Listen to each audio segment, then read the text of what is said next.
Right, good morning, everyone. It's good to see so many of you here. Welcome to the Scottish Women's Institute's 2022 AGM. My name is Anne Kerr and I am President of the Scottish Women's Institutes. Thank you for taking the time to book and come along here this morning. It's good to see so many members from all over Scotland. As you will be aware, we have muted everyone so that background noises are minimised. You will have the opportunity to ask questions later. These can be put in the chat box or you can raise your hand in the reactions at the bottom of your screen. This will bring you to the attention of our speakers and facilitators, who will then invite you to speak. The people who have their hands raised at the moment are our board and facilitators so that you can see who they are. Today's session is being recorded and will be uploaded to the SWI YouTube channel for the wider membership in due course. I'm delighted that we have members who are facilitating today's event, ensuring it goes as smoothly as possible. Thank you, ladies. Your help is greatly appreciated. This is a new look AGM, so I would like to give you a quick summary of this morning's event. Firstly, we will start with the formal part of the AGM, where members will have an opportunity to hear about the draft strategy and ask questions. This will be followed by our auditor, Kenny McDowell, who will present the 2021 annual accounts. And again, members will have an opportunity to ask questions. We will then move on to the second part of the morning with our guest speaker, Pinar Aksu, a Human Rights and Advocacy Coordinator. This will be followed by a new discussion panel where we will hear members sharing topical information which will be of interest to the wider membership. And there will also be an opportunity to ask questions. So let's get started. Our declaration of interest. Should any committee member have an interest in any matter under discussion on the agenda, they should declare it, and it will be minuted. For example, if you have a company or are part of an organisation that has done or intends to do business with the Scottish Women's Institutes. If a relative or friend has a financial or business interest in the organisation, you must declare it at the start of the meeting and not participate in the discussion or try to influence the outcome. The charity needs to demonstrate this to comply with the Bribery Act. The minutes of the last AGM were circulated to everyone. The AGM was held on the 27th of May 2021. If everyone is happy that they are a true record, can I have a proposal of adoption from a board member, please? Kirsty, thank you. And a seconder, please. I'm happy to second, Anne. It's Dawn. Dawn, thank you, Dawn.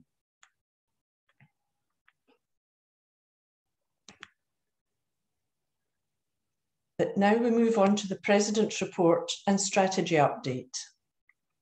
Looking back at 2021, we embraced technology once more and successfully welcomed members to our second virtual AGM. And if I remember correctly, it went relatively smoothly. However, last year was challenging for the Scottish Women's Institutes in many ways. We have seen a significant dip in membership, losing 49 institutes across Scotland's communities. The fallout of COVID saw many events being cancelled, postponed, or put online. Who would have thought Zoom would be a lifesaver for many, both to hold meetings and to keep in touch with friends and family? Personally, I enjoyed being able to join institute meetings around Scotland from the comfort of my home. However, you can't beat face-to-face meetings. That is what we are all about and what we do best. I am delighted to report that most institutes are meeting up again, and there is a wave of special anniversaries being celebrated by members, which is wonderful to see. During 2021, our board and committees met, albeit virtually, to continually review the programme of national events. Some of the events which went ahead while navigating the impact of COVID were the Royal Highland Showcase, where the ladies of the SWI Handcraft Pavilion Management Committee, quite a title, provided everything that was necessary for a good competition. They and some of the judges were filmed for the Showcase video output channel, a completely new experience for us all. I am pleased to say everything is in place for a live 2022 Royal Highland Show, and there will again be live streaming of many competitions. I look forward to seeing many of you at Ingliston. Can I also mention here that we still require a few stewards for this year's show. Our Back Together week at the beginning of September was extremely successful. The Institute get-together on Monday, the Back Together Blether, was followed by excellent speakers on Tuesday, Wednesday and Thursday, and then a rural ramble on Friday, proved popular. Our speakers were the author, Denise Mina, Freemason Ramsay McGee, Beech Grove gardener, George Anderson, quilter, Sheena Norkey, and chef, Gary McLean, who all gave excellent presentations on Zoom. A huge thank you to them all. We held a very enjoyable outdoor bowling competition in September, and we also had a presence with demonstrators from our membership at Creative Crafts in October. Online competitions for the Matter of Opinion, the National Quiz, and the Astrother Gray Drama Competition all went well, with good numbers of entries and a good number in our interested audiences. The impact of COVID has inevitably resulted in a low response rate in Federation's annual reports on membership and activities during 2021. As we see many events and activities starting to resume, we look forward to seeing busy Federation annual reports next year. At the end of 2021, our then CEO, Raymond Pratt, retired and was replaced by Diane Cooper as our new CEO. Diane has vision and experience and will lead the organisation into a new era of sustainability. Diane's appointment led us to secure approximately £80,000 worth of funding for digital devices from Connecting Scotland to increase digital inclusion across our membership. This has been a successful initiative, resulting in 200 members getting online, with 32 digital champions across Scotland to help and advise. We are establishing a significant digital footprint across Scotland. Looking ahead in 2022, the board and staff met in early 2022 to devise a new inclusive SWI strategy. The session was facilitated by a strategic advisor, ensuring the board had robust strategic information about the organisation, what it represented, and our position and place in the modern world as a declining membership organisation severely impacted by the pandemic. It was decided transformational changes were required, as stated in the draft strategy. We wanted to start the journey of much needed change and transformation. However, we recognise that in order to survive, we need to act now and be relevant and attractive for the next generation. But one of the key components is that we want you to help shape what the future looks like.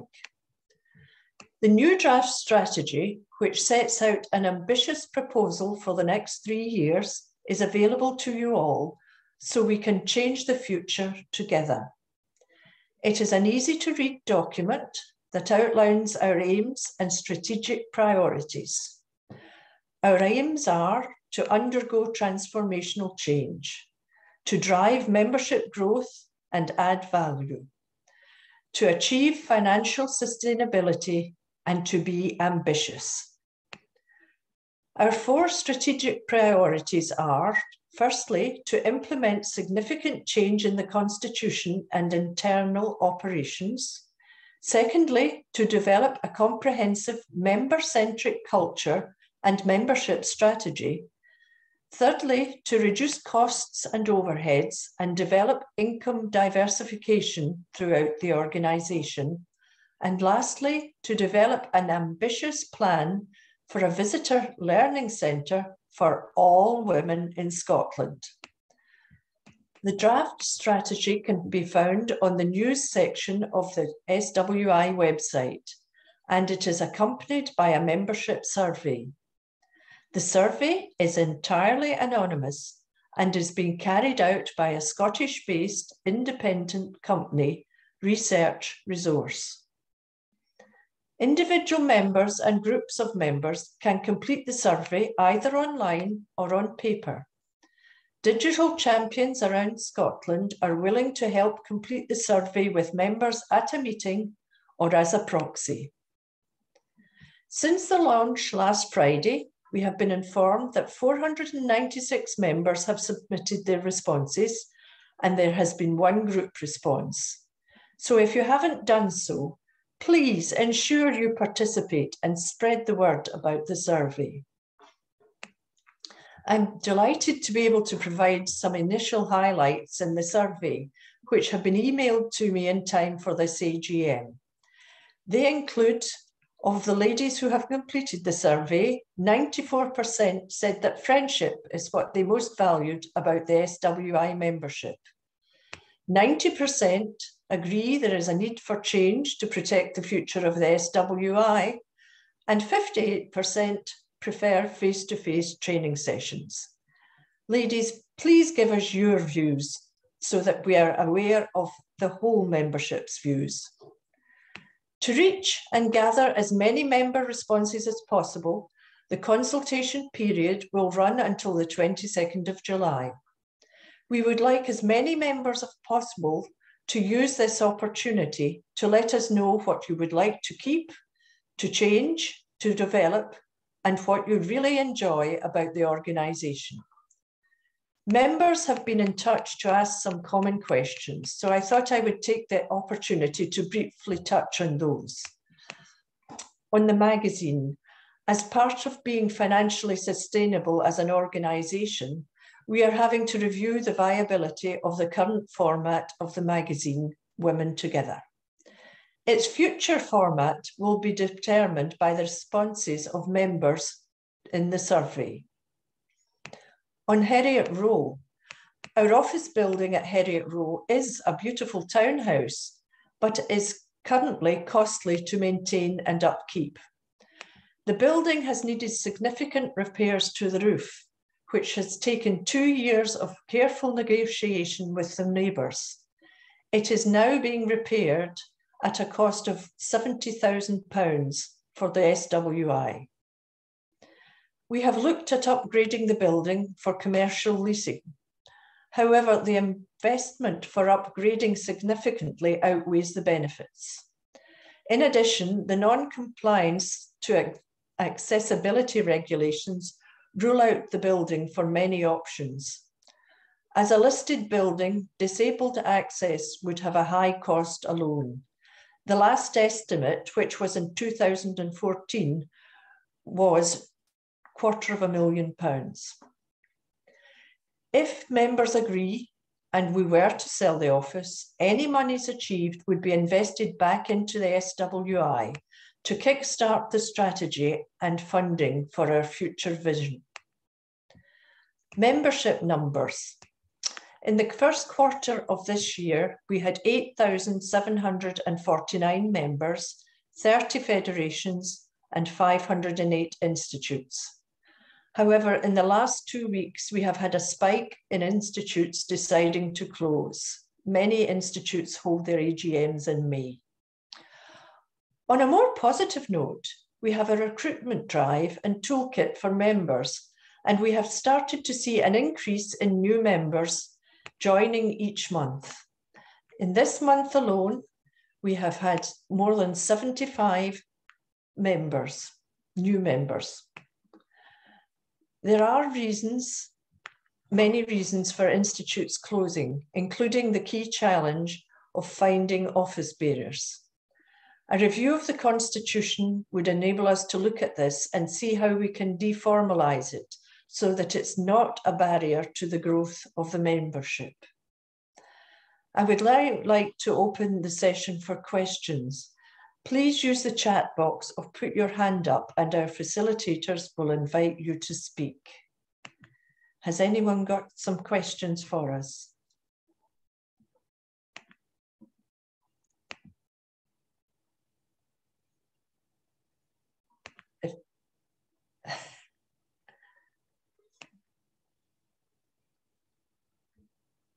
They may need to unmute themselves then. Yeah, I don't see anyone putting their hands up. Do you, Maz? No. If you want to ask a question, if you're muted, I'm putting unmute my yourself. hand up. Who's that? There's a lady called Mary. Yeah.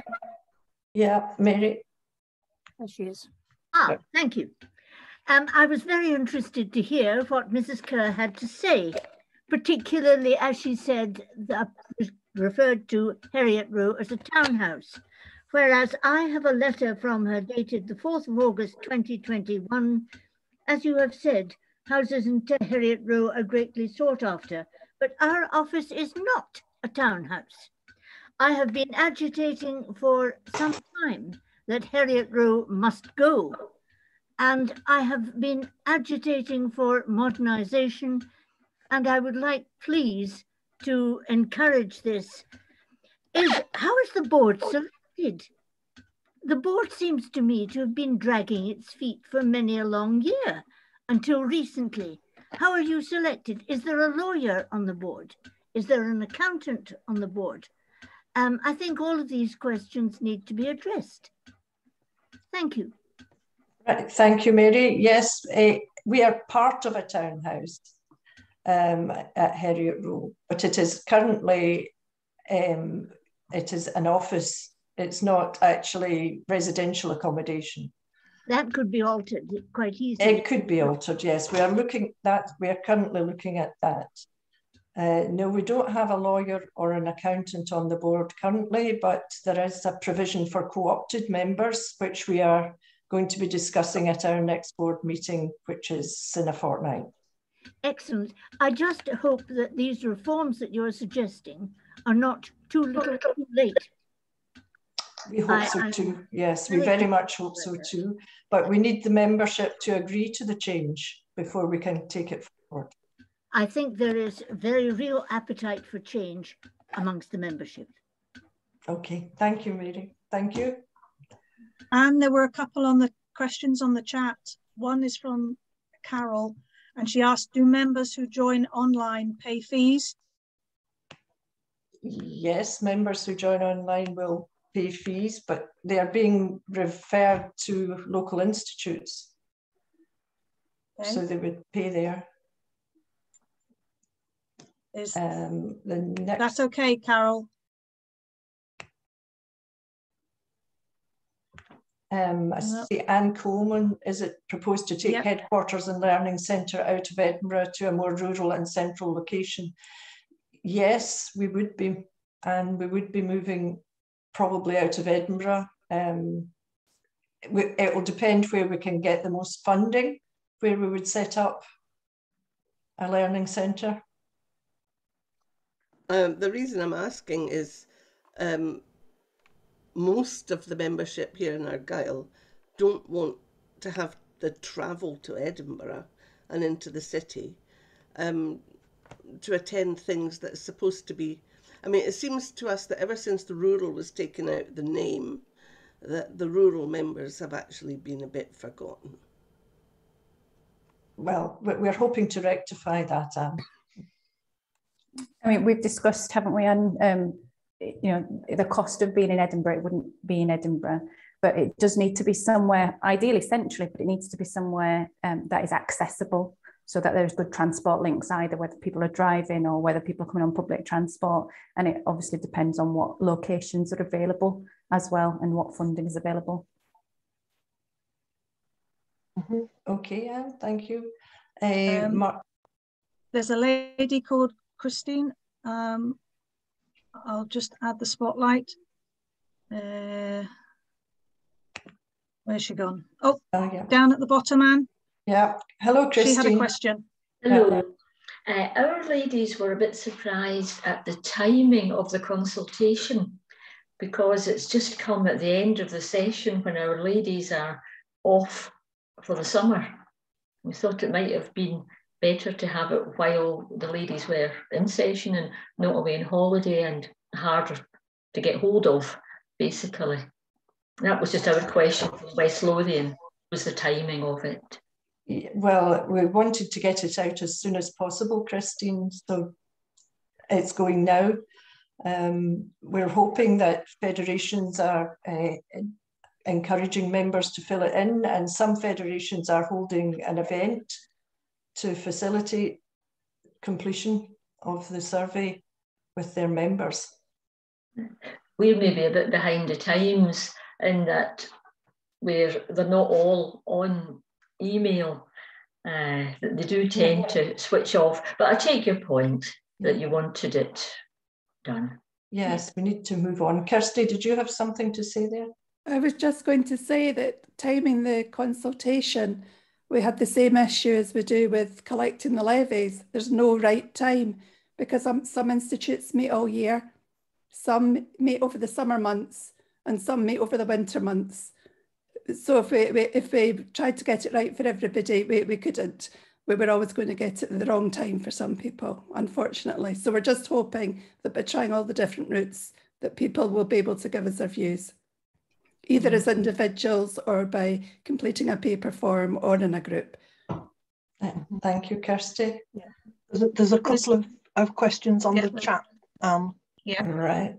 One from Margaret Dick from Dunbar about the lack of detail in the strategy. Right. Could we have more so that we know what changes we would be agreeing to? Well, the changes are listed that say we would be moving out. We would like to move out of Heriot Road, set up a visitor centre for all women in Scotland where they can go and have classes. We would. I think because this is the first phase. This strategy needs to be approved first, and if that is approved, then the detail will come next as the second phase of the strategy. But if for any reason the high level strategy isn't approved by our members, we need to go back to the drawing board. So there's no point in communicating that lower level detail yet until the high level strategy is approved. Does that make sense? Yeah, we're also looking at reviewing the constitution to make it easier for institutes to run themselves and not be so prescriptive. There's nothing really in writing yet until this is all agreed. So we can't really give you a lot of detail until members agree if we can go ahead. I don't think you've been turkeys voting for Christmas. Institutes and federations are going to continue. It's the national that would change. We would be moving the headquarters, we'd be cutting costs so that membership hopefully would cost less. If we can manage to get some other income streams going, we could greatly reduce the levy. But these are all things that we are looking at trying to do in the near future. But members have to agree. Kirsty? I was just going to say, although we hope that some institutes and federations will continue as they are, we're also in a situation where we're seeing federations close, institutes close, and some institutes that are wanting to continue as part of a federation are having to realign with a different federation because there's not enough institutes in their local area. So while we would like a lot to continue, we know that we're facing a time of change. And so the strategy and the consultation that's going on at the moment is just the first phase and the first stage of finding out what members really think, because then we're going to have to come back and ask people, yes, everybody says we need to change. And I think when we look at Facebook and the comments, people are in agreement generally with that, but we can't say conclusively because we've not finished the survey yet. But what's the future going to look like? Do we need to change our constitution? Does the organisation need to change how it does its business and do more online or do what we do differently? We don't actually know until everybody tells us. So as a board, we've got lots of ideas, but we can't be a top-down organisation. We need to listen to our members. Thank you. Katie, were you wanting? Sorry. I mean, Kirsty said quite a bit of what I was going to say. They're great minds, but I wondered if it might be helpful for members to just understand what the board has been doing. So we've been keeping an eye on, you know, as we've said, falling membership. We've been looking at our finances, and we've come together and we've identified what the aims and objectives of SWI, Anne went through them in her overall speech there. And what we've come up with as a board are these 4 key things that we think we need to do immediately in order to try and secure the future of SWI. So all I was going to do was kind of emphasize that exactly what other colleagues on the board have said, that this is us coming to you as members. We're a membership organisation. We're not a top-down organisation. We're here for you. And we want to hear from you whether you think that what the board has come up with is going to take us in the right direction. So it's very much encouraging you to feed into us so that we can future-proof ourselves. Right. Thank you, Katie. There's a couple of questions on the chat, Anne, from Eleanor. Thank you. Yeah, is there any evidence that members from institutes which close are becoming online members, or are we losing them altogether? There are some becoming online members, and there are some going to other institutes if they live close by, but there are some that we are losing. But we have been in touch with them, and lapsed members are being asked to complete the survey too, so that we can get their views on why they left and what they would like to see happening in the organisation. The next one is, would it be possible to have mobile training for those not able to easily travel to the training centre? I think Zoom was going to play a large part in the future. We're going to have meetings with a Zoom element in them. So I'm sure we can organise mobile training as well, where someone would travel round to different centres and give training. Katie? Just to add to that, the other thing we're looking at is train the trainer. So that means there'll be people throughout Scotland who can help support other members who perhaps aren't comfortable with online or would prefer. So we're looking at cascading information in a variety of ways. Right, thank you. There's Margaret Dick from Dumbartonshire. We've just been through a constitution change, which we were told was needed at that time. What is new in the last 2 to 3 years, other than a change of personnel? A rapid increase in the number of institutes that are closing, I'm afraid, is what's new in the last 2 to 3 years. It has increased quite severely, probably brought on by the COVID pandemic, but it just has got to the point that something serious has to be done about it. Anthidis has a hand up. I think she's had it up for a bit. I can spotlight her. Yes, yes, please. Hello, Anne. Hi. Yes, I mean, I know you're doing all you can. I think you are doing a great job. COVID has obviously made a difference. And as Anne Coleman has just put on the chat, a lot of our local institutes, we're down now to, or very well, Argyll is really losing them. but a lot have gone on to just a ladies group because of the money.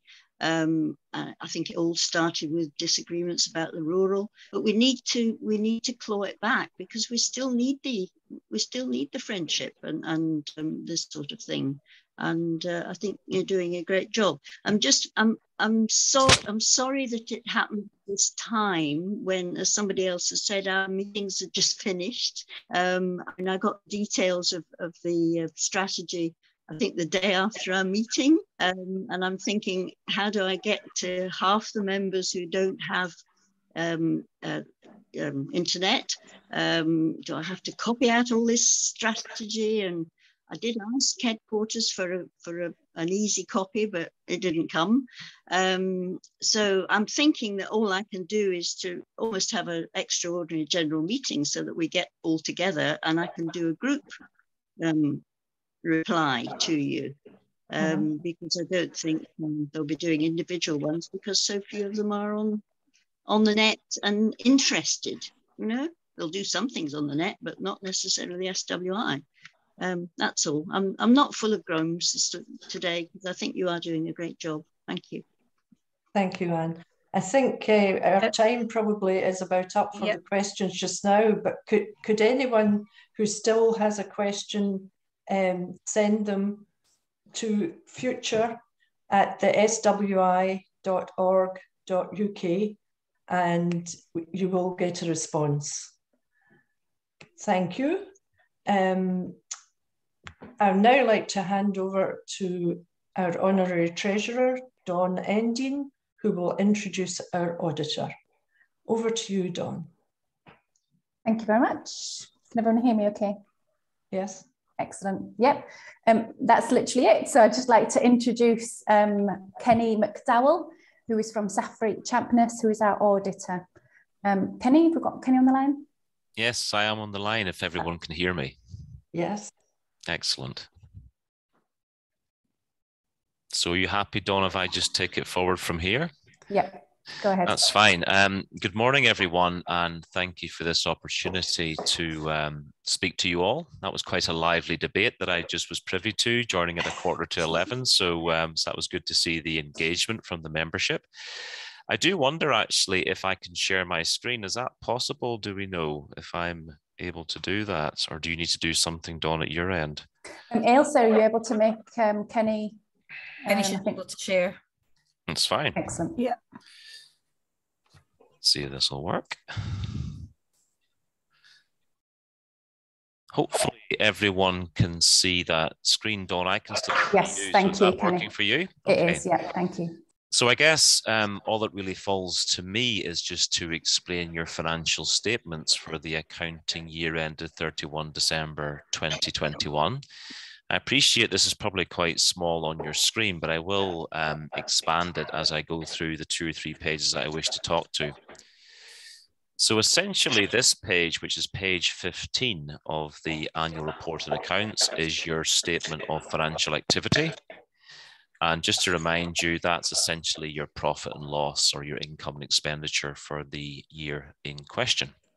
So I'll just make this slightly bigger and we'll just get a sense of what's been happening in the year. And I guess overall, the story is relatively straightforward from an auditor perspective. So in the year, the actual income has gone down by about £50,000. And there's a number of reasons for that in connection with levies, other income and other particular features. Looking at your expenditure is actually gone up quite a bit, but actually it's very stable year on year, apart from the extraordinary repairs that have been carried out on the Heriot Row building. So actually the majority of the difference at the expenditure line year on year is linked with the expenditure that Anne was referencing in the previous conversation in terms of the repairs to your headquarters. So essentially, when you're looking at the net outcome year on year, when I presented this picture last year, we had a surplus before your investment line of about 50,000. And this year, you'll see that there's a loss before the investment line of about 84,000. So essentially, year on year, we've got 50,000 less of income and we've got about 70,000 more of cost, explaining that particular dynamic year on year. What has been helpful in the year has been the recovery of your investments. So actually your investment uplift in the year has actually turned your affairs around from a loss, as I've explained previously, of 84 to a modest surplus of 80. So that moves then your overall funds brought forward at the bottom by 80,000 year on year, and you close out the year at just under 2.3 million in terms of the funds under the management of the trustees. So that's your income and expenditure for the year. We can then see how that translates to your year-end line in the sand, or your balance sheet, which sets out your assets and your liabilities. So again, I'll just make this slightly bigger. So your balance sheet is reasonably straightforward, and you'll see it's dominated by the underlying investments that you've got that are managed by your investment manager. So you do have a healthy position here in terms of the investments you have under management.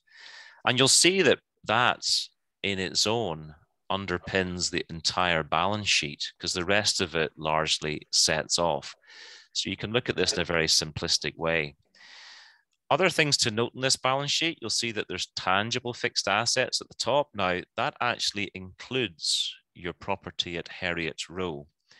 Now, there's no requirement for you to revalue that asset under accounting convention, and it's in there at a very low historic cost.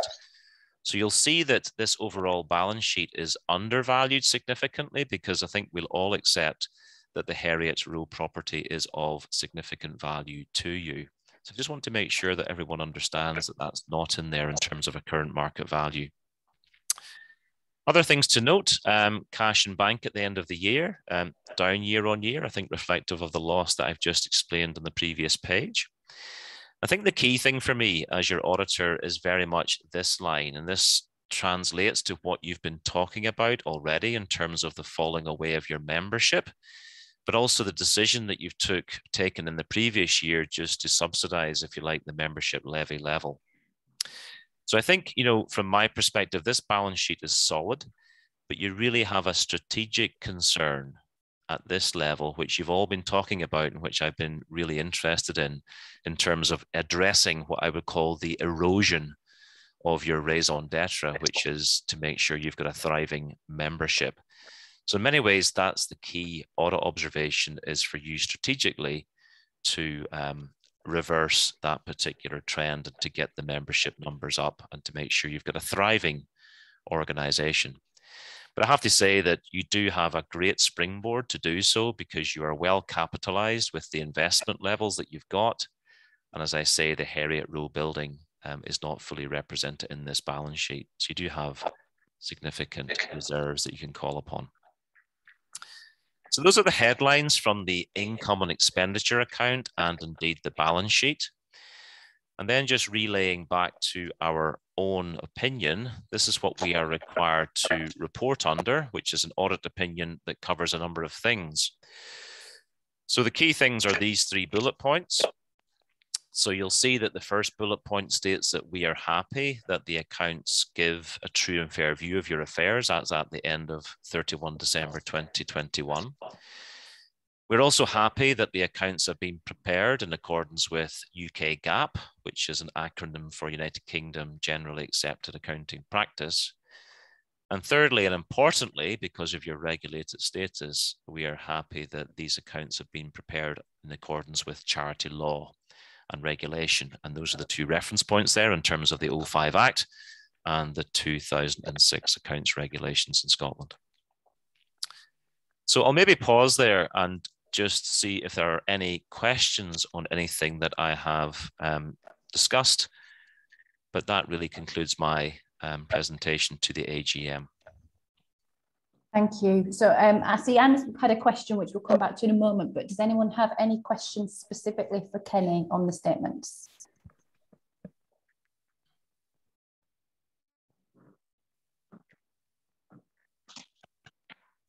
We'll just wait a minute, Kenny, just to check, just checking it. That's fine. Got their hand raised. Thank you. just if you want to unmute yourself and just shout out if there is any questions, just because there's quite a lot of people to scan through and see if they've got their hands raised. No, it looks like we don't have any questions for you, Kenny. If anyone does have any and they've not managed to say, either do pop it in the chat or please do email us afterwards. But Kenny, just wanted to say thank you very much for all your efforts again this year. You're very welcome. I would also like to say thank you to Jackie as well, who obviously does a lot of the work of this as well, works in partnership with Kenny. So I'll pass over to Anne for approval of the accounts. Right, thank you very much, Dawn. Can I have a board member to propose the approval of the 2021 accounts, please? I'm happy to propose the accounts. Okay, thank you, Dawn. And a seconder, please? I'm happy to second. Thank you, Mary. The committee reports you will see have been circulated along with the AGM documents. The trophy awards. I am delighted to announce that the Barbara Brookshire Trophy for the most new members in 2021 has been won by Kingsmuir SWI in Angus Federation with 10 new members. Congratulations to Kingsmuir on achieving this in a difficult year. The Stony Creek Trophy for the second most new members has been won by Thornhill SWI in Dumfriesshire Federation with 8 new members. So very well done to Thornhill. This concludes the formal part of the AGM. Thank you to my fellow office bearers, the conveners, board, our CEO Diane, and our excellent staff for their friendship, help and guidance throughout the year. I would now like to introduce our CEO, Diane Cooper, who will introduce the next session of our AGM. Thank you, Diane. Thank you, Anne. Can I just check Pinar's here, our guest speaker? Yes, I'm here. Hi. Hello. So I would like to introduce Pinar Aksu, who is our guest speaker today. So a wee bit about Pinar. She is a human rights activist and she works with Maryhill Integration Network, a Glasgow-based charity, bringing migrants and local communities together through arts, social and educational groups. Pinar herself fled from religious oppression in Turkey and was detained as a child on arrival into the UK, and she'll tell us more about that. The grassroots actions Pinar has been involved in has led to many awards, and she recently was named as Marie Claire's Future Shapers, as well as Amnesty International UK presented her with a Brave Award as well. So we are delighted to have you here today, Pinar. So ladies, let's welcome Pinar. Thank you. Thank you so much. Good morning, everybody. I hope you can hear me okay. I'm just at Hearst Institute at the moment for a climate justice conference. So nice to see everyone, and I hope the AGM was going okay. It did sound quite exciting. Yeah, I was going to sort of talk about a few things today and maybe do some screen sharing with the work I do at Maryhill Integration Network. So thanks to Pauline and everybody for inviting me today. And like you mentioned, I've been here quite a long time now, actually, 21 years. And when we first arrived after 8 years, I think that's when we had experienced detention twice.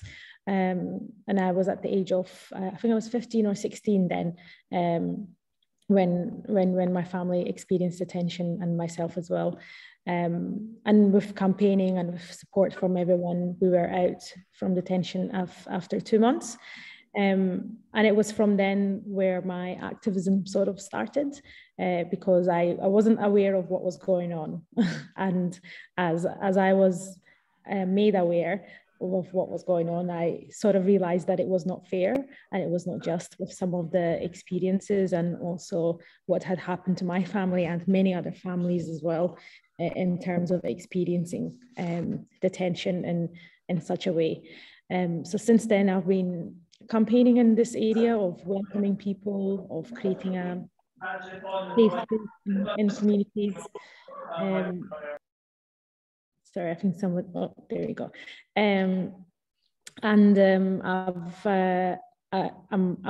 Later on then, I went to study community development at the Glasgow University so that I could work with different community groups in Glasgow especially, and in Edinburgh as well.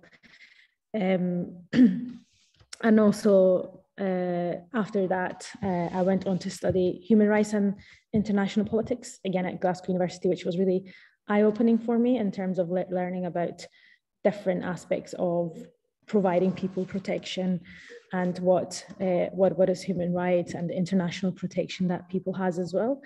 And at the moment, I'm a first-year student doing PhD at Glasgow University again. I feel like they're just, yeah, my house is Glasgow University. So I'm a first-year PhD student there, looking at art and law in migration, so how art practices can contribute towards social change and access to justice, what justice could mean, what solidarity could mean in migration.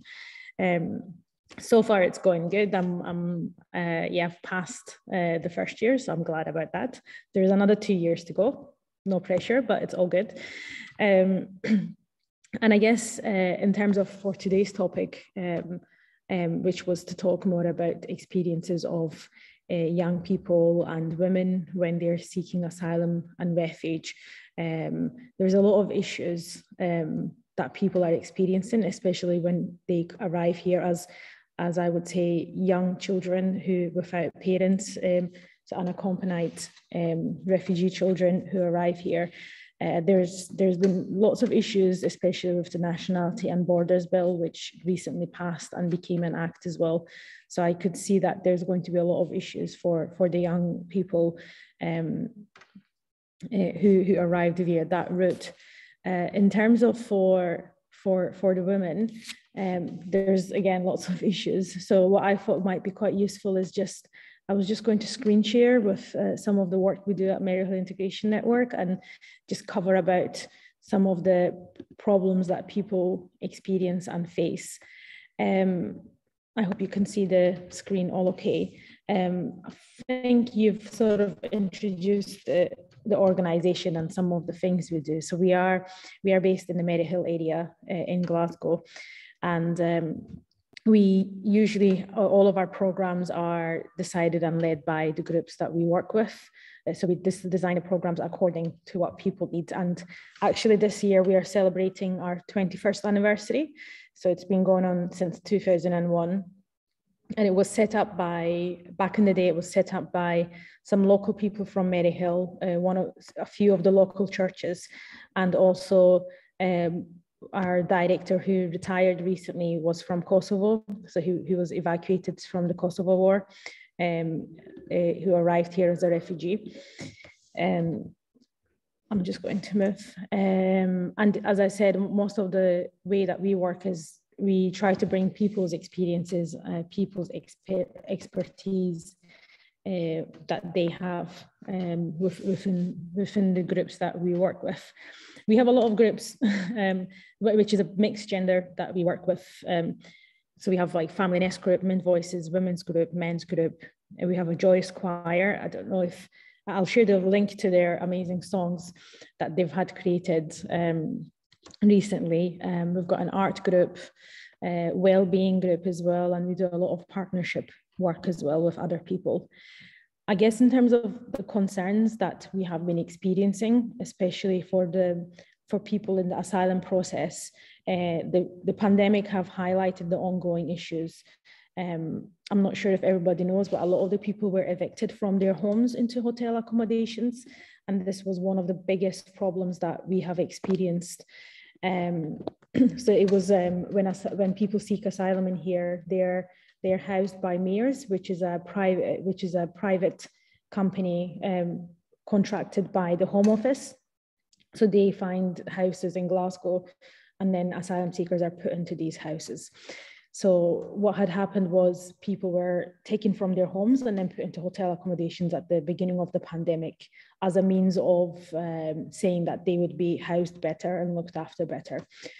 Sadly, this wasn't the case for a lot of people. And 2 years ago, that's where we lost one of our member, Adnan, who committed, unfortunately, suicide in one of the hotels. And then we had the parking incident where one of the person again lost their life as well. And the other issues that people are experiencing looks into the asylum support, not having the right to work. So we hear this a lot of the comments saying that, oh yeah, asylum seekers come here, they have the right to work. Actually, they take benefits. But in reality, when people are in the asylum process, they're actually banned from working, and they're banned from also having any access to recourse fund. So that having no recourse to the public fund is a big issue. So we are campaigning on the issue around having the right to work, because it makes sense for people. If they're in the country after 6 months, if they are able to work, then they are able to pay their taxes, contribute to the economy. And we have so many people who are skilled, like teachers, lawyers, who are in the asylum process, but are banned from working.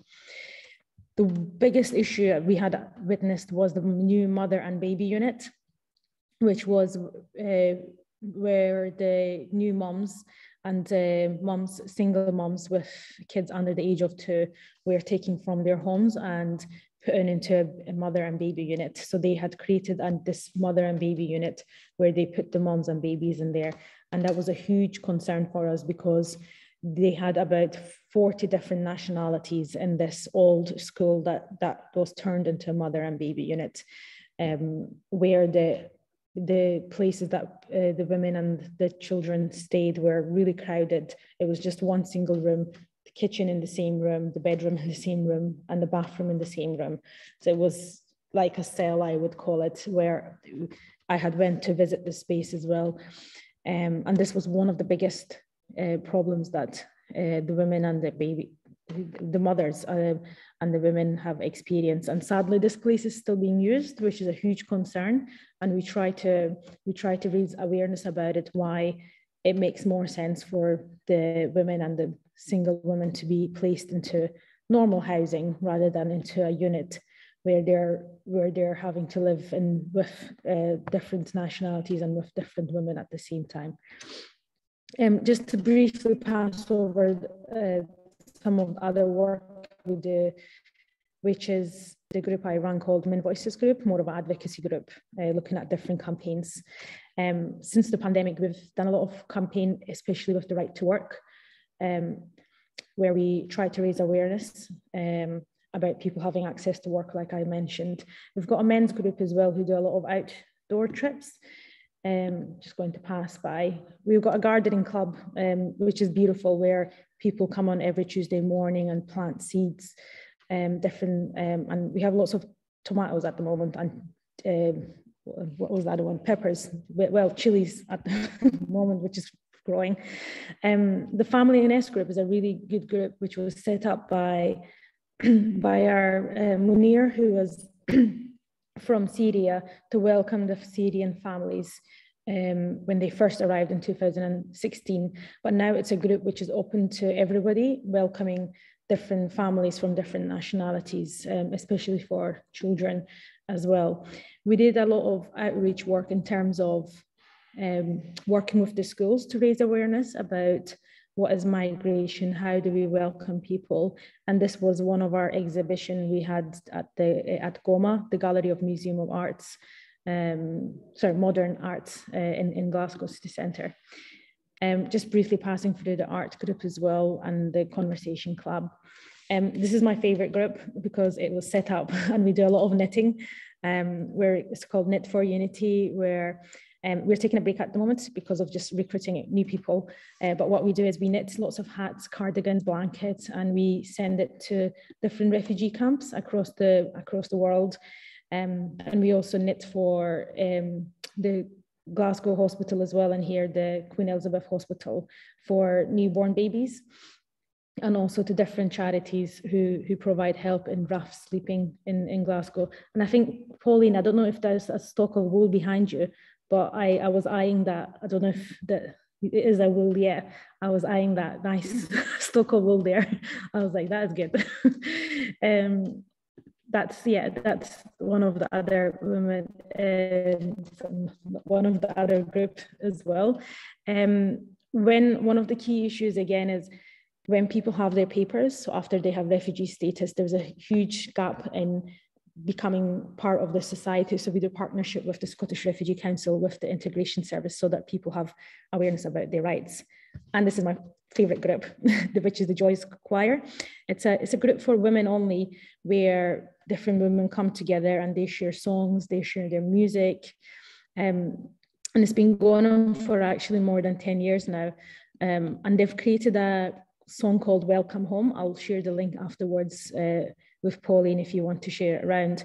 And it was created after Kenmure Street, after the Solidarity in Kenmure Street last year, where all the women came together and wrote a song to remember what happened in Kenmure Street. And yes, the women's group, which is, again, I'd be happy to share a copy of the poetry book, where recently the women created a poetry book about their experiences of movement, about their survivals, about how they see Scotland, and also the experiences they have as well. It's a group where we get a lot of women being referred from the healthcare and from NHS as well, who might have experienced domestic abuse and different forms of oppression, that the women come together to use the platform to meet others and also use creativity and art in expressing themselves. So one of the new things that the group has done was wrote a book called In Our Shoes, collection of all the experiences in a poem method. And these are just some fun pictures. We always have outdoor trips, and we always have events that takes place. Actually, on the 22nd of June, we have our 21st anniversary, and everyone is invited to come along to join the celebration. That's just to say thank you. I'll stop the screen sharing. But like I said, these are some of the key problems that we have people facing, the key problems that people are facing at the moment, especially with the Nationality and Borders Act 2022, which is going to make quite difficult for people when they're arriving to UK. But we try to celebrate people's journeys, people's stories using creativity, which I think is a really joyful way of welcoming people, a method of saying to people that they are welcome here, even though there's lots of issues and problems going on at the same time. And it's so powerful to see the resilience that people bring with themselves, especially for me, because I've had a similar journey as well in terms of experiencing detention and my family being in the asylum process for a very long time until we had our leave to remain. So to see that the resistance and the resilience that people have is just amazing. I think I'll end here. So I just want to say thank you for having me, and I'd be happy to answer any questions anyone has, or any comments, or anything anybody wants to share. So thank you so much, Pinner. That was fascinating. I could listen to you all day. It's amazing. The work that's done at Mary Hill Integration Network, I know it from a previous my life when I worked in the housing world. And so, yeah, fantastic work that you do there. And it'd be really interesting to have a conversation afterwards, you know, maybe in a short time, to see how we can sort of work together going forward as well. So lots of opportunities there. What a journey you've had. So I'd like to ask any of the members if they've got any questions for Pinar. Yeah. There's Phyllis Hannah. Phyllis, you need to unmute. Oh, maybe just Yeah, no, just got her hand up. Yep. Katie has her hand up as well. Katie. Thank you so much for that, Pinar. It's great to meet you and to hear about the work you guys are doing over in Maryhill, a place close to my heart, and Glasgow University. So you're amongst friends here. My main question, you know, what you were talking about there, a lot of the activities you guys have, and I love the knitting, and I don't know if you know that we've been doing a load of knitting for Ukraine refugees here. But I suppose just building on what Diane was saying, thanks Diane, I'm just really interested to know whether there's anything or any advice, I suppose, you could give us as individuals and us as an organisation about how we could support you and the work that you guys do. Maybe that's like a massive question and it's a conversation to have with Diane, but I think as a huge network of women throughout Scotland, I think that there would be a great opportunity for us to work together. So yeah, any thoughts would be marvellous. And if it turns into a long answer, then pick that up with Diane. That's where my head was at. Yeah, no problem. I mean, it's a good question. I think one of the key campaigns we have at the moment is the Lift the Ban campaign, the one I was talking about, providing right to work. So it would be amazing if people in this call could share that link or even sign up to it. It's a UK-wide national coalition called Lift the Ban. I could put it in the chat maybe shortly, and anyone can sign up to it. And even if you're a business or an individual or a union or even yourselves can sign up to it. And there is lots of statistics there in terms of why people should be given the right to work and the impact, the positive impact it would have on people. An example is we have a woman called Kidist who I've known for 5 years, who's still in the asylum process. And I could see her mental health shifting from the beginning when she arrived here first till now, because she's not been able to do anything, just sitting in the house 24/7, not being able to work, not being able to do anything with her life. You could see the impact that has on her mental health and her well-being.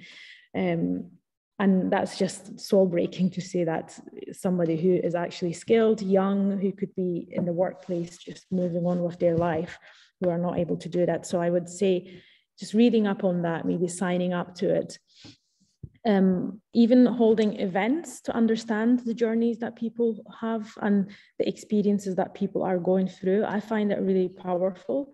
So for example, if there's like possibility of inviting some of the women to come and share their poems, to share their journeys and to hear about what people experience would be fascinating. What I see and what I always find is that there's lots of information out there, but people's voices are always lacking in terms of people sharing their stories, people sharing what the reality is. So if I think having an event or even just listening, meeting each other to hear and learn from one another, I think would be a really powerful way of doing it. In terms of other, I'm just thinking about campaigns. We've just launched another campaign for ending hotel detention. So people could again read about that to learn more about what it means. Yeah, I would say one of the overall key thing is about knowing people, meeting face to face, understanding people's journeys is I would say is the key thing, because a lot of the time we have that perception that people move for different reasons, and we always hear in the news the negative impact of that. But actually, when you meet somebody, when you hear their journeys and their stories, you humanize it, you have that connection, you understand what it means for people. So knowing the neighbor, knowing who's in your space. If we are welcoming the people from Ukraine, for example, having events with them so that you understand what journeys they have. And I'm sure there's lots of common struggles we have as women in life with the people also on the move as well.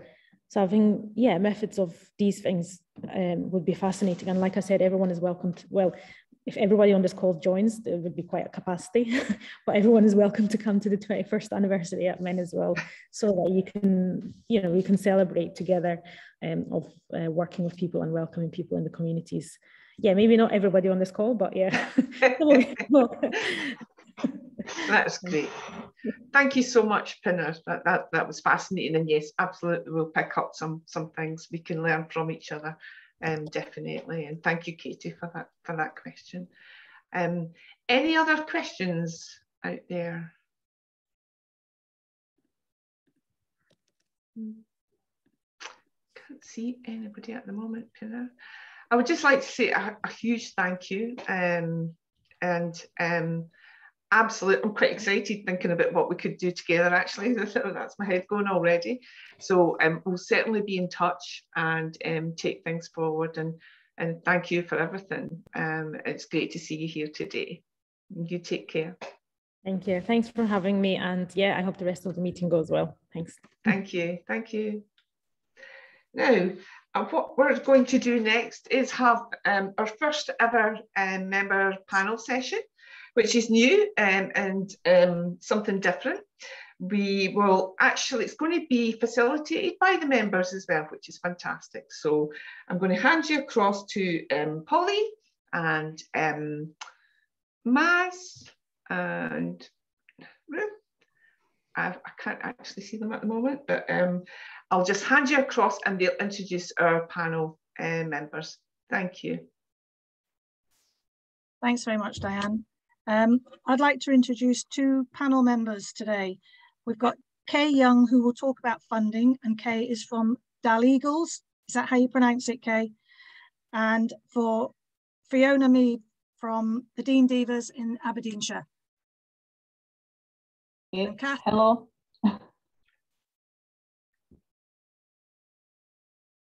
Hi, Kay. Hi.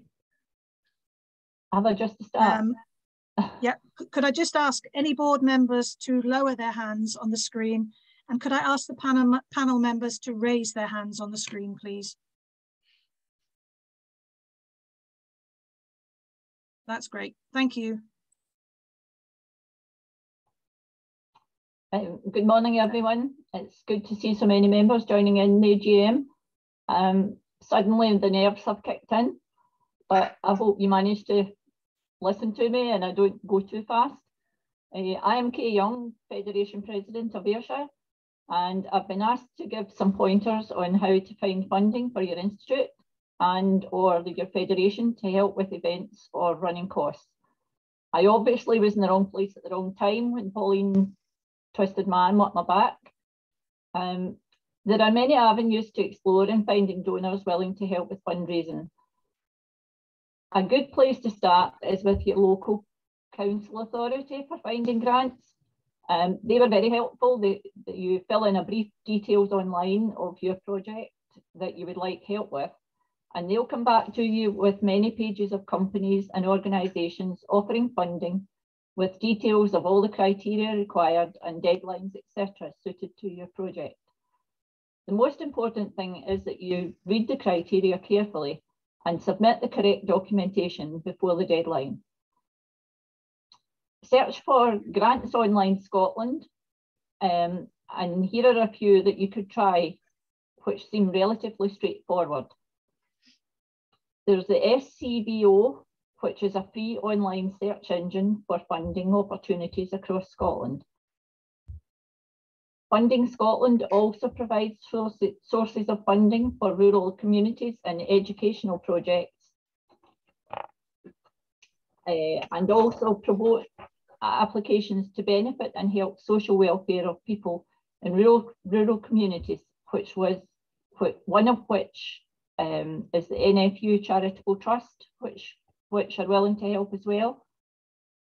Another one is Foundation Scotland, and they provide a funding list and also have a section as to how the donors make decisions on the applications, which was also helpful to know what to say and how to word it to get more funding. The Chartered Institute of Fundraising have created a written guide and a video series to help fundraisers and organisations get to grips with the essential elements of fundraising. The National Lottery, Arnold Clark, Scotmid, Spar, Co-op, Lidl and most supermarket chains. And also there's a lot of wind farm companies now across the country, and they are willing to help as well with fundraising. And also many towns and villages now have local development trusts or similar organisations to help as well, and also watch on social media for companies offering funding. Check the deadlines and how often they consider applications when you're considering applying, as some are ongoing, some are every 3 months they meet, some are every 6 months, and some are annually. Check also for eligibility and criteria required. Some need more than others on details and documents. It may seem a bit daunting, but there's plenty of grants available out there to get help. For example, Arnold Clark was straightforward to complete. It needed only a description of the project and bank details, and you could receive a very welcome £1,000. They required more documents, for example, a constitution and latest balance sheet, etc., to receive larger amounts. The Co-op considers funding applications annually and needs more input as you partner with them for a year, and are required to create a page on their website with photographs. Kate, just 1 minute. Okay, thanks. Required to create a page on their website with photographs of your group in action as part of the qualifying criteria. Apply for funding to help with hall hires, speakers, expenses, general running costs, and also subsidising affiliation fees. Some also class holidays, outings and transport as qualifying expenditure. Helping to bring people together across communities to access opportunities to classes and to learn new skills and friends. Do not be afraid to apply. They can only say no. And if you don't ask, you don't get. And you may not always be successful, but keep trying and applying. So thank you for listening, and hopefully some of you go on to apply and are successful in accessing funding. Thank you. Thanks, Kay. Thank you, Kay. Kath, would you like to go on to the other, Brenda, for the other funding applications, and then I'll come back to Fiona. If that's okay, Fiona. Yeah, I'd like to introduce Brenda, who is from, I hope I've got this right, as an English person, Corstorphine. Corstorphine, yes. Thank you. Thanks. Thanks, Brenda. Hello. Like Kay, I was commandeered by Pauline at an event to see if I would speak about what our institute have actually applied for, the kind of things that can be applied for. I'm president of our institute, and it's our centenary year this year, and our committee wished to plan some special events as well as trying to recruit new members. We were made aware of funding available through the City of Edinburgh Council's Western Neighbourhood Network Community Grants, bit of a mouthful, and were encouraged to submit an application. The West Edinburgh Voluntary Sector Forum, along with the Neighbourhood Network, held an online workshop session to explain to applicants how to complete the form and to explain the guidelines. We had 2 months to complete and submit our form, and several rewrites we managed to, and after several rewrites, we managed to submit the application well before the deadline date. We were also given support by the lifelong learning development worker who supports the Neighbourhood Network and who checked over our form before the final submission. It was a daunting process, but the support was there to help us. Now we've gone through the process, we're aware of the phraseology to use, how to fill the form in, and we would be comfortable to apply again to there and to other funders. The money we applied for covered a variety of topics and events. The first one was the difference for a year in the hourly rate for the rent of the larger hall we moved to after lockdown. We moved there to make it safer for our members. It was bigger area and much more space to spread out. this was a one-off due to emergence from COVID and not being able to fundraise during lockdown. They don't usually fund for this, they class it as core costs, but because of COVID, they were sympathetic to a lot of the applicants just in that one situation. They also gave us money for rent costs for 10 meetings to restart our monthly handcraft meetings. That had been in abeyance as well during COVID. So, and again, because of not being able to fundraise, it was really a drain on our accounts. Also, the funding covered speakers and demonstrators for several handcraft sessions, also to get the handcrafts up and running, and during the year to make it interesting for people to join us. They gave us money for the cost of the bus for our summer trip to the tapestry at Galashiels. Also, a celebration lunch for our centenary in October for our members and guests. This is to be at a local hotel, and also for the entertainment for that as well. We're going to be taking part in Corstorphine Fair this year and other publicity events. So we needed to get a decent gazebo. So they gave us the money for the gazebo as well. Also, stationery and publicity costs for putting together and holding a centenary exhibition, which we're holding locally this week, culminating in the fair next Saturday. So it's going to be a pretty hectic week for us all. This amounted to a total of £2,100, and we were granted, which we were granted at an open online meeting of the Neighbourhood Network. We were sitting there with our fingers crossed, everything crossed, but there was no questions asked about it. It was just a straightforward yes, that was fine. We also approached the Corstorphine Trust, a local organisation, which has a small benevolent fund, and they granted us 20 hours at no charge of additional use of the hall we use for our meetings. We're planning to use these hours to hold some open meetings to encourage new members to join us. Just 1 minute, Brenda. Thanks. As a result of advertising our exhibition locally, 10 potential new members have joined us at our last 2 Institute meetings. A lot of them have said they didn't know we were there, so it's very important to get out there and advertise. Corstorphine Institute has also in the past been successful in applying for small amounts of money. We received awards from the lottery for our 90th birthday celebrations, along with a civic reception provided by the City of Edinburgh Council and the Edinburgh Airport Community Board to help fund our 95th birthday afternoon tea. There are also small trust funds out there who are desperate to give away money. A lot are administered by lawyers, so it's worthwhile contacting local lawyers firms. So don't be frightened to go out there and apply for money. There is money there. Thanks, Brenda, that was great. Thank you. Thanks, Brenda. I'd now like to introduce Fiona from the Dean Divas in Aberdeenshire to speak about setting up the new Dean Divas Institute. Hi, thank you, Pauline. Hello, everyone. Yeah, so I'm from Dean Divas. So we were an institute that were set up in the sort of last recruitment phase in 2015. And we were kind of set up, we were given carte blanche essentially when we were set up to go for it in whatever way we found worked for us. And I suppose I'm here today, I think Phyllis will talk more about setting up from the very beginning, but I'm kind of going to talk about, you know, we're 7 years in now, what has actually worked for us in terms of, you know, making things more flexible, our member engagement, and kind of things you can do to modernize your processes.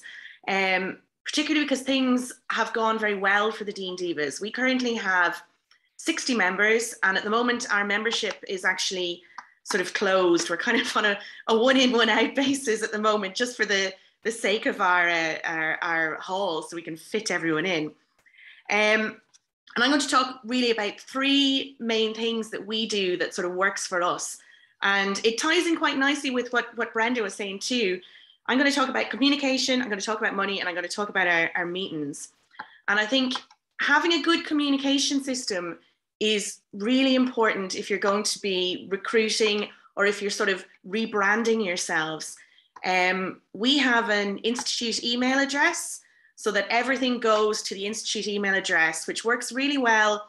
You know, as your committee changes, things like that, there's always a single point of contact. You're not giving anyone information that will go out of date. It's not someone's private contact details. So this works well, as Brenda said, if you're going out there and you're recruiting people.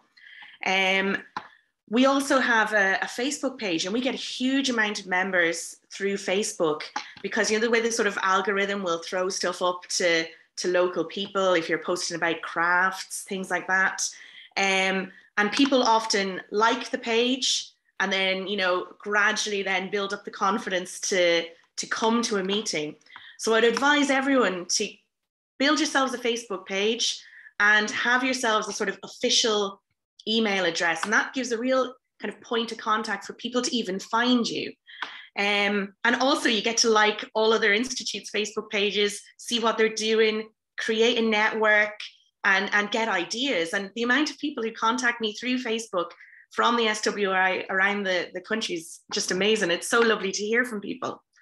On a kind of more institute level, we use WhatsApp a lot, just for sort of daily chat, our meeting reminders.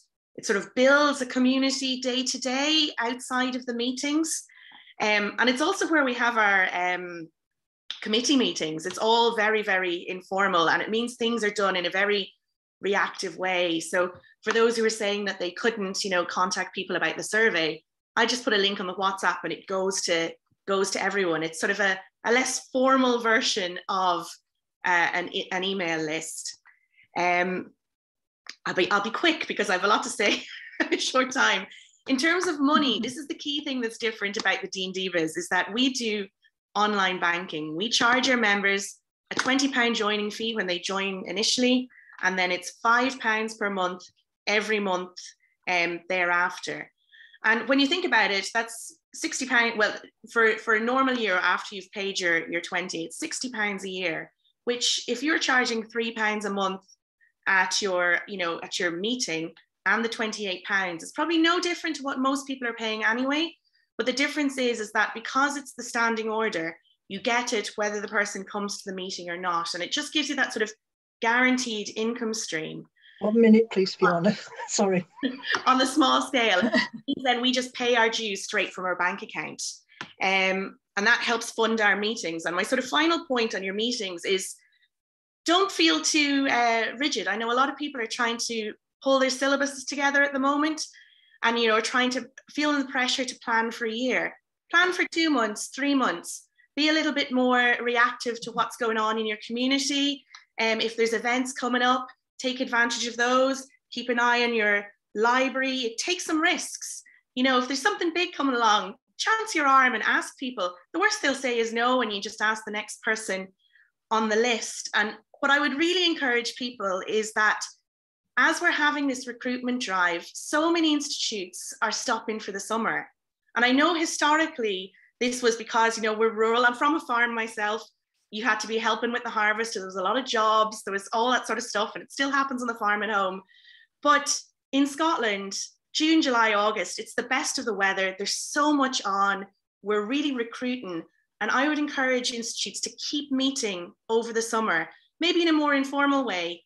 Go visit a garden, a National Trust property, meet for coffee, a drink in a beer garden, something like that, just to keep the momentum going and introduce that little bit of variety. And the Dean Divas are here if anyone has any questions about how we kind of the nitty gritty of how we run things, and we're quite happy to help. So there we go. Thanks, Fiona. Thanks, Fiona. I'm a bit biased because I also belong to the Dean Divas, but it works well, Fiona. It really does. Mm-hmm. Yeah. It sounds amazing. Yeah. And I've got the great job of introducing Phyllis, who's from the Tara Gals, and it sounds amazing. So Phyllis, you're on. Hi everyone. Hi, yes, I'm actually a member of the Muir of Ord Institute, but and back in the beginning of March they kind of intimated that they were closing, and the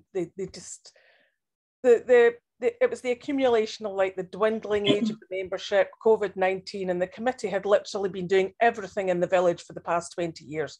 So they were done. They'd spent their time. I had changed institutes from another institute in the village next door so that I could hopefully recruit the campaign, but then COVID kicked in and that kind of stopped things in its tracks. Although not officially closed, Muirvord's still actually supposed to open, but for ease of admin from Federation, we've decided that we'll close Muirvord and we'll open up as the Tara Gals. So, sorry, my phone keeps on going on to dark mode for me. So how have I gone about promoting the new group? Well, please note I've stopped calling it an institute because I think people kind of get this idea of institute, oh no, that sounds very old-fashioned. So we kind of got together and decided that we would reopen it and change the name, much the same as the Dean Divas, to the Tara Gals. So we still use the SWI in our title, but it's sold to the potential members as a new women's group in the village. I attended the 2 webinars from the Gargunnock Institute, which talked about community building, and Fiona was involved in a webinar on how to start an institute. So the ideas just started flowing. I created a Facebook account, which is a must-have to grab in some of the younger members as well.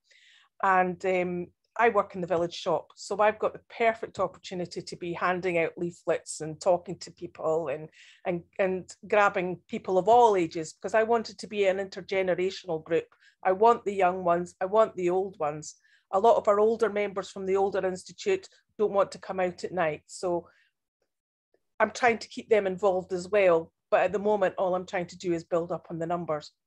Our first meeting, we went from 2 members, that was the 2 original from the old group that wanted to stay, to 3 members. And then we decided we would have a quiz night. So from there, we then moved from 3 members up to 9 members, where the next meeting's actually planned on Monday. So this is our 3rd meeting on Monday.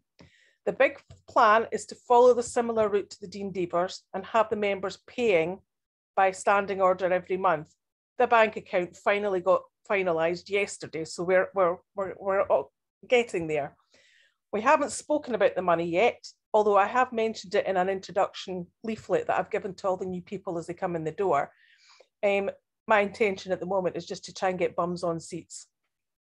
And hopefully if I can get a core group going, then I'll be able to maybe have afternoon sessions to cater for the single mums in the village, and hopefully bring along some of the older members from the old institute, as well as having our evening meetings. Phone's gone again. I've created posters, leaflets. They go out everywhere I can. I've been to the local schools. We've got 1 school right out in the middle of the sticks, and we've got 1 in the village itself. And once established, yeah, I want to cater for the babysitting problems of working mums as well. Just trying to think outside of the box. And I want to ensure that we're socially inclusive. There's people that, might not be able to afford the £5 a month. So we're just trying to figure out ways and means of how to do that. And maybe going for the funding that Kay and Brenda have spoken about might help adjust that. Trying to also help people realise what they're going to get from their money and how they're going to, benefit from national groups or whatever's going on. So we might have some fundraising to be able to send somebody off on a course because we can't. But yeah, I like the idea of this monthly payment thing. I think that would work, and just to try and get people in. And that's— Sorry, Phyllis, just 1 minute. That's all I've got to say, really. Oh. Keep going. That's brilliant. I think it's lovely. I think it's nice to hear how other people do things, and it's great that we've got this facility. So next is Lynn from Lamlash. I hope I said that one right. On Aaron. You did. Over to you, Lynn. Thank you. Thank you. Thanks, Phyllis. So I'm Lynn, and I'm the president of the Lamlash Institute on the Isle of Arran. We've been listening a lot this morning about change, not least the strategy and the changes that we've heard about just there. We're seeing the need to embrace change in my institute, and quite quickly. because we're losing members, and we know that if we don't start to recruit members, we're going to have to close. So we don't know why we're not attracting members. We thought it might be about the way people learn nowadays, because everything's out there on YouTube, from building a house to making a corn dolly. So why would they come to us to learn? We need to address that. We did think about the name. So we're concerned about having institute in the name. So we're looking at different names that we might be able to adopt. I mean, who doesn't want to be a Dean Diva or a Tara Gal? So we need something a bit more exciting. Anne mentioned earlier on about the reluctance of members to take roles on the committee. And we're looking at ways that we can radically change the roles of the committee, and ways that we can share the organisation of the activities. So we're looking at different things like that, but we have wondered if it's maybe just the effects of the pandemic, because before COVID, Lamlash had quite a healthy membership number of about 40. And we're just wondering if nowadays, if people want to meet in those large groups, or if they have an aversion to that. So we don't know the answers yet, but we're trying to sell the change to people and to find out what changes we really need to make. But change isn't a bad thing, and it's not new, because I think adapting to change started way back with hunter-gatherers when they first discovered farming. And I'm sure back then there were a few mutterings about, I don't like this farming idea, or it's not going to catch on. You have to go out and hunt if you want to get the best food. So there's always mutterings when change is suggested, but it's kind of a danger that without realising it, people's mutterings can hold change back. And we can't ignore the need to change. So if we look at organisations that didn't change, I mean, there's Woolworths, CNA, Blockbuster, they're all high street names that have just become history to us now. And some of the companies were leaders in their field. So companies like Kodak and Nokia. So we know it's not just about being good at what we do, it's about adapting to what people want. And some of those organisations had plans to change, but they just didn't do it quickly enough. So we know we can't afford to just kind of sit back and ignore that change. And I think one of the members earlier, I think it was Mary, said it shouldn't be too little too late. So we know we have got to move quite quickly. And why is it me talking about this today, about general change? I used to work for Legal & General, and my role there was to help managers to implement some quite major changes and to help their teams to embrace the change. So I just wanted to share a little bit about what I learned back then. Because back then I was working with an occupational psychologist, and I learned that when people are going through change, they experience the same kind of roller coaster of emotions that people experience when they're going through bereavement. And I'm sure a lot of us can sadly relate to the bereavement cycle. When people first hear about that loss, there's usually an initial shock, and people describe themselves as having quite a physical response, like they've gone numb. And then it moves into a stage of denial or disbelief that this really isn't happening to me. And some people at that stage say it's almost like an out-of-body experience where they're very rational and they feel quite removed from that situation. But emotions then kick in, and we get into that kind of depressive stage of bereavement, where you get that real deep feeling of loss, of sadness, for many people becoming really angry, and then they start to act out of character. And that's kind of the most difficult stage of bereavement, is actually pulling yourselves through that. And it can actually be quite a physically exhausting stage, because if you're constantly angry, it's using up your energy. But most people do move through to an acceptance and an understanding. They start to get their personal confidence back. But the difficult thing, I think, is that people experience those emotions in different time frames. So for some, it takes weeks, for some, it's months, for some, it can take years. So it's appreciating that and recognizing that people do mostly get through it, thankfully. They see that there's good things that lie ahead, and that while there's still that sadness and that feeling of loss, that life goes on and it can bring new and different and exciting opportunities, a bit like the phoenix rising from the ashes. So we shouldn't assume that someone who's very emotional or very angry or negative isn't going to accept the change. It might just be it's taking them a bit longer to adapt to it. So what can we do to help people to move from that depressed, angry and emotional stage about changes to accepting it and being a bit more rational? And I've only got time for a few tips, and I think we're addressing quite a few of them at the headquarters level, and it's about how we're addressing it in our institute. But firstly, we've got to be really clear about what the vision is and why it's so important to us. So it's providing that narrative and explaining to people the whats, the whys, the whens and the hows, and to really explain the consequences of what happens if we don't do anything, because if we do nothing, we know our institute's going to close. Secondly, it's about being sure that the vision that we're describing to people, that we're telling them about, is based on really good market research. And the survey, I guess, is doing that. So we know it's based on not what we think we should be doing, but what we know people want. And I guess that's not just our existing members, what they want, but it's all about also about potential members. So in our institute, we're looking at ways we can go out and get that information. Maybe that means standing outside the co-op and asking people why they're not a member of the SWI.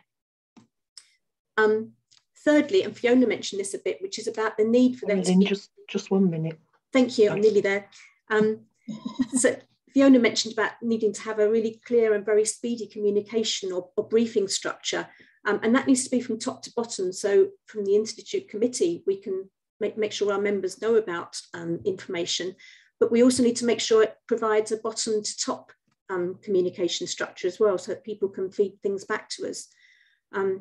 And I guess that's obviously something that the headquarters is looking at as well. But finally, this is probably my best tip, it's about celebrating the small successes, because change can be a really long journey. So we need to celebrate the milestones and help people recognise how far they've come already, and to feel good about what they've achieved. So I personally think today's AGM is a reason to celebrate, because it's one of the early milestones in the SWI's current journey through change. So that would be my suggestion. We should all celebrate now. And that's me. Thanks, Lynn. As a reasonably newish member, I've learnt an awful lot today, and it's been brilliant. So thanks. Over to you, Diane. Thank you so much. That was fascinating. It really was, isn't it? And I love hearing members share information, expertise with other members. It's just having that collective support, whether it be through funding, whether it be through setting up institutes, raising awareness, and absolutely the change journey as well. So thank you all so much. Thanks to Kay, Brenda, Fiona, Phyllis, Lynn. And thank you for the invisible ones in the background. So Maz is working all the technology today. She is the key digital champion for the SWI, and our fantastic facilitators, Pauline and Kath as well. Sorry, Kath, I called you Ruth earlier on for some reason. Sorry about that. Maz, did you want to say something? No, I've just my water coming out. I've just found it really, really interesting to hear the ladies' input. It's been really good, a really good session. And one of my main things is there was a lot of problems on Facebook, people saying that they couldn't find the I can't think of the word now. You know, the questionnaire survey. You know, the survey on there. and my one point is, you know, please use the SWI website, because that was the easiest way for me to get it. It was there, and I had no problems. And some people said, well, you have to remember to look. Well, I would say if you're part of an organisation and you've got a website, that's your go-to place to get things. So that's what I would say. Well said, Maz. Thank you so much. Now, just to conclude today, I'm going to pass you across to Mary Burney, who is our Vice President, who will wrap up today's session and give a vote of thanks. I'll just remove all these spotlights, and then I'll get Mary. Okay. Thanks, Maz. Diane, could you just give out the email address again if anyone has any questions they'd like to put forward? Yep, it is future, F-U-T-U-R-E, at the SWI.org.uk. What I'll do is make sure that everybody gets a copy of it. We'll send a link. And we'll send, obviously, we're going to address some of the questions that people have put in the chat. We've not had time to ask about, so we'll make sure that we've got like a post-AGM paper that will be circulated in all our different communication channels as well. Fine. Right, over to Mary now. Thank you, Mary. As we come to the final few minutes of the AGM, I'd like to take this opportunity on behalf of the members to say thank you once again to all those who've contributed to the AGM meeting this morning. Firstly, I'd like to thank our President, Anne Kerr, for presiding over the formal proceedings today and providing us with her annual report, and for giving us an update on the new strategy for the future of the SWI. She's given us a lot to think about. It's been a busy time for Anne, as not only has she been involved with the work of the board and the committees, but she's been crisscrossing the country, visiting shows, birthday and anniversary celebrations. I think Anne would agree that this is one of the more enjoyable parts of the job and a super opportunity to meet members, but means that her life is hectic at the moment.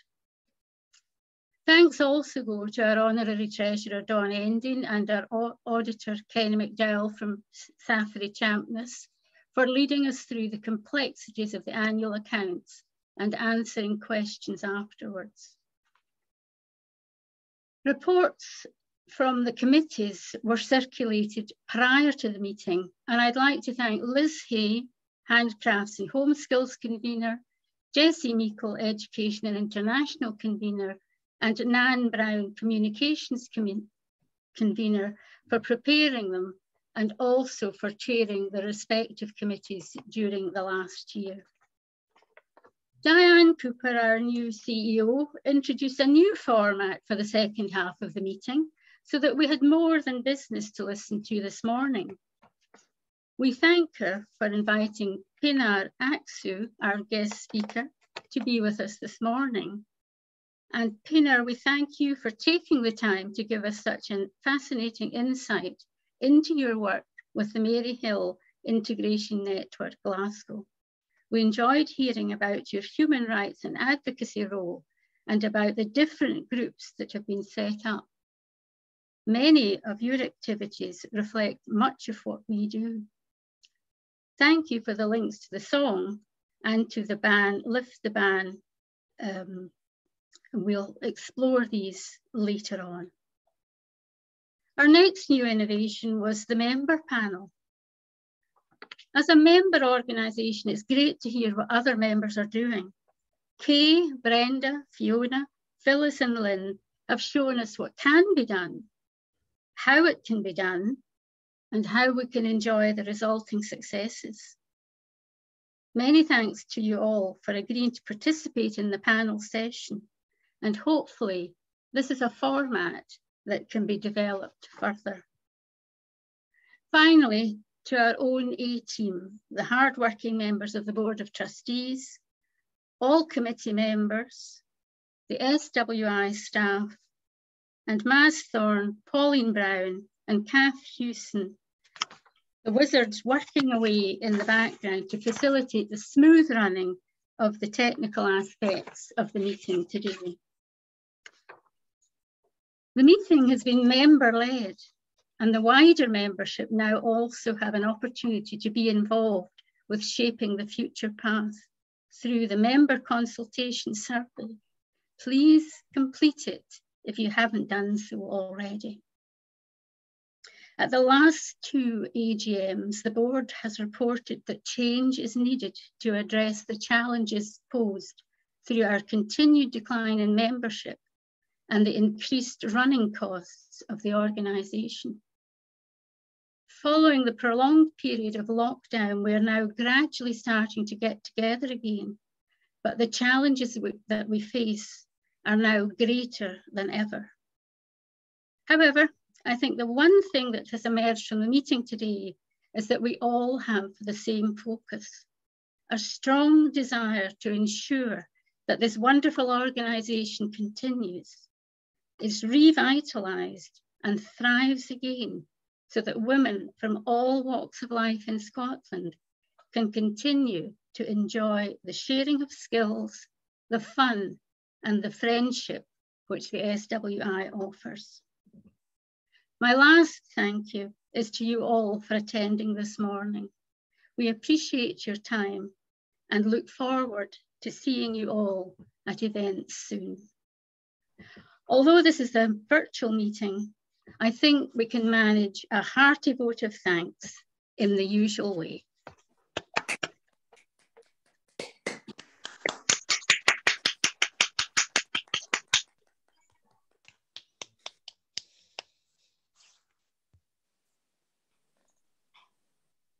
Did you want to finish off, Diane, or did Anne want to finish off? Right. Thank you to everyone who attended. It was good to see you. I hope you've enjoyed our new type AGM and look forward to seeing many of you soon. Thank you. Okay. Thank you all. Bye, everybody. Bye. Bye. Bye. Bye. Bye.